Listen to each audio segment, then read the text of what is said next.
उनका मन से कुछ हो जाला उतना ना ठीक बा। अरे भर दे ही सोना के सेब चाहिए, अरे पटना में दूध को फलेब चाहिए। अरे बना बुझे ए कुछ नहीं उड़न बाज हो, ए अरे बना बुझे ढेर कुछ नहीं उड़न बाज, उछली हो मर्द हम आइला ना बाहर हो। जिया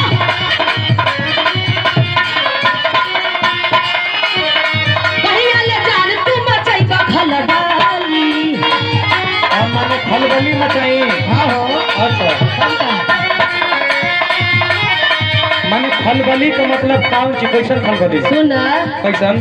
तू दिन के लइका बनता के बहुबाली।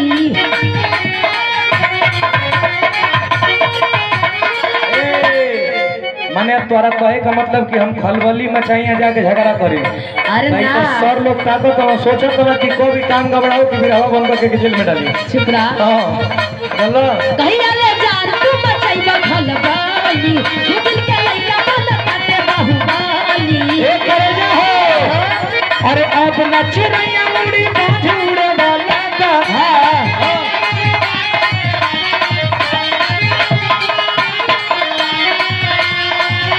अरे अब नची रैया उड़ी बाज उड़े वाला बा, राज कर सोना हो माहौल बदले वाला बा, राज कर सोना हो।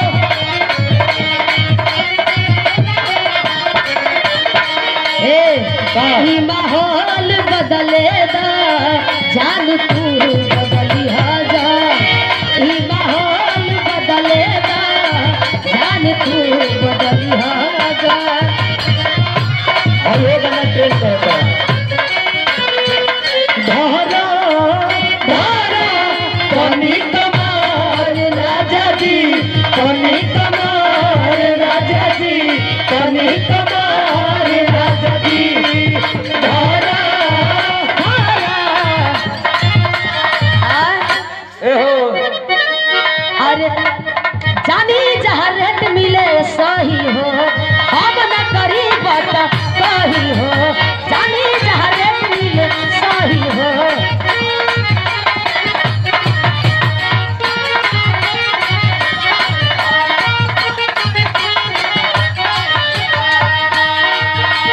जानी जहाँ रेट मिले सही हो, हम न करी बात कही हो।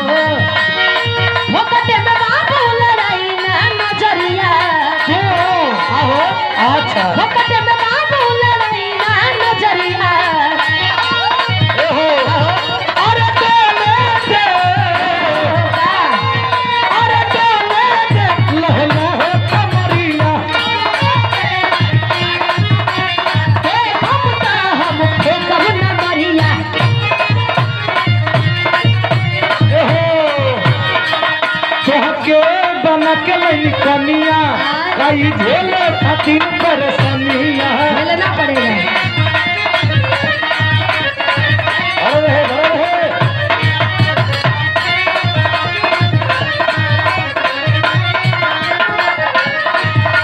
अरे धन हमरे न माना कई बैंक में रखाई जवनिया। खाई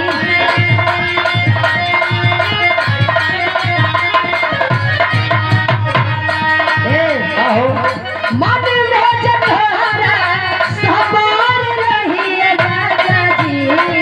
आए मन में जठोरा सवार रही राजा जी। सब का होई का पतरे कमरिया जिंदगी भर रही रे। माने कैसन सबर रही अब जैसन तू सबर कला। पातर कमर खातिर कैसन माने खाई पियाई कम करे के पड़ी कि समय से खाए पिए के चाहिए।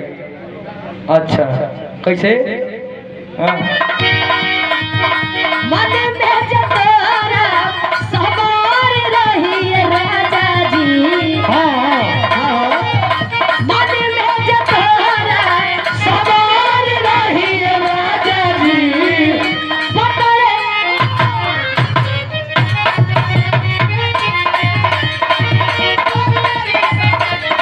जिंदगी भर रही राजा जी।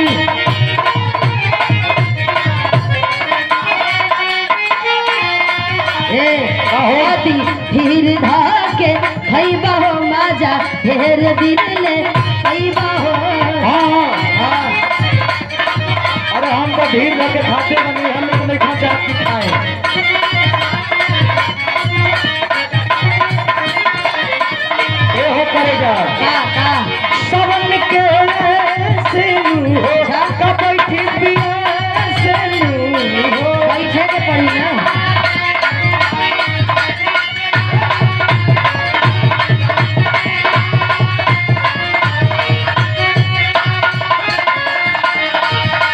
कमावा बिगड़ला के जे डर रही राजा जी।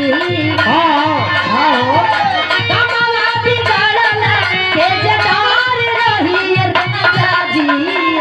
पकड़े कमरिया जिंदगी भर रही राजा जी। अरे जैसे चूहे महुआ रानी आय हाँ सही का हाँ हाँ